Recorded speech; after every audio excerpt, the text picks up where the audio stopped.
NLP is a science that's without frightening people and baffling people, because it does sound very big, a big word, neuro-linguistic programming. And what it basically is it's a science that was come to the fore in the early 1970s by two guys called Grinder and Bandler. And all they did was they studied successful people, and they looked at what makes the best communicators.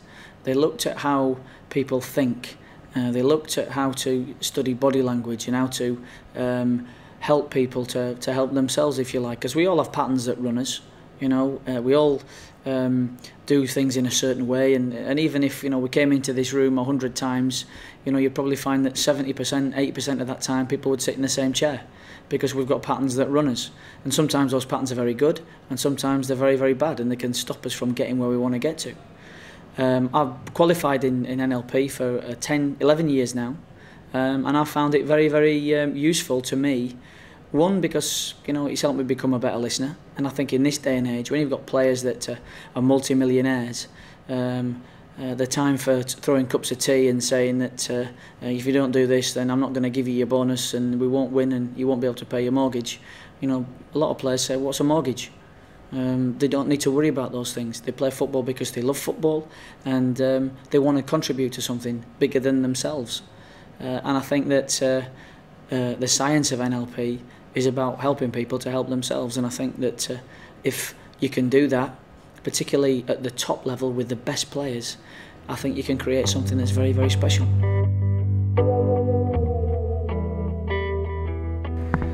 I think a lot of the foreign coaches and managers have brought an awful lot to our game and players, and I think sometimes there's fads when new people come on the scene, and we're all looking for that edge and that little bit of difference. But I think sometimes it's a little bit like reinventing the wheel. And as far as psychology is concerned, I think it's just another word for man management. And yes, we put a label on everything these days, but I think you could safely say, and obviously I never played at a level high enough where I could say that Brian Clough was a great psychologist, or Bill Shankly or Don Revie were great psychologists, but I think that they were. Well, most people need evidence to believe things. I'm one of these strange people that actually believes without evidence, because I know what human beings can do, I know what committed human beings can do, and I know what athletic, organised, committed human beings can do. And that we first of all had to move one or two people out, because there was a lot of negativity surrounding the place, and that had to go on the staff and the players. And then we had to get some people in there that I knew I could depend on, particularly when times are hard, because anybody can steer the ship when the sea's calm. It's when it gets rough and it gets a little bit naughty that you've got to have people you can rely on and people that you can trust. So I got those people in. We had a few ups, we had a few downs, or more than a few downs, but we got through it. And in the end, that belief over that period of time, and the fact that we believed, because we were knocking off Premiership teams as we were going along, that had come down from the Premiership, obviously, and we were beating bigger teams.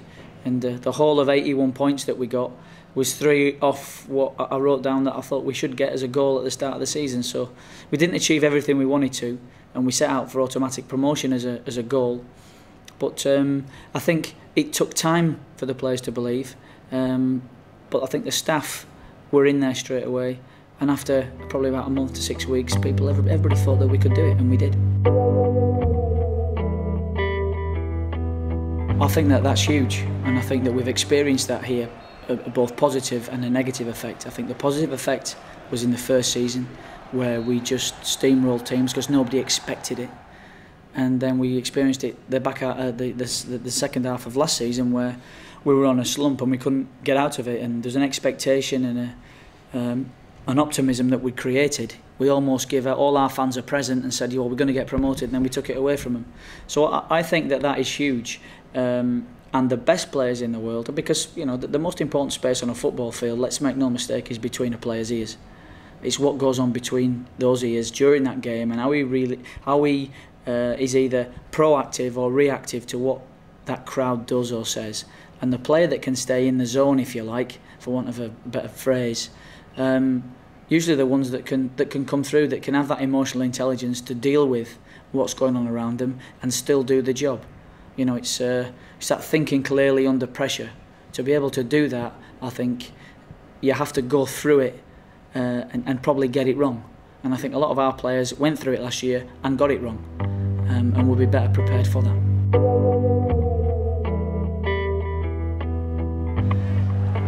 I think partly through experience, and you know, usually experience comes from what you're exposed to, and therefore I try and expose myself to an awful lot of things that perhaps I might not come into contact with, like psychology or reading about business leaders, and a lot of the time just listening to people that are far more experienced than what I am, and you know, a cup of coffee with a top manager at a manager's dinner, or you know, a quiet drink at a game with a top manager who's experienced, can, by asking the right questions, you can kind of gain an awful lot. And what I've tried to do, because I am, you know, only 37, although I'll probably look about 57 by now, having 3 years here, is I'm a big believer is trying to get as much knowledge as I can.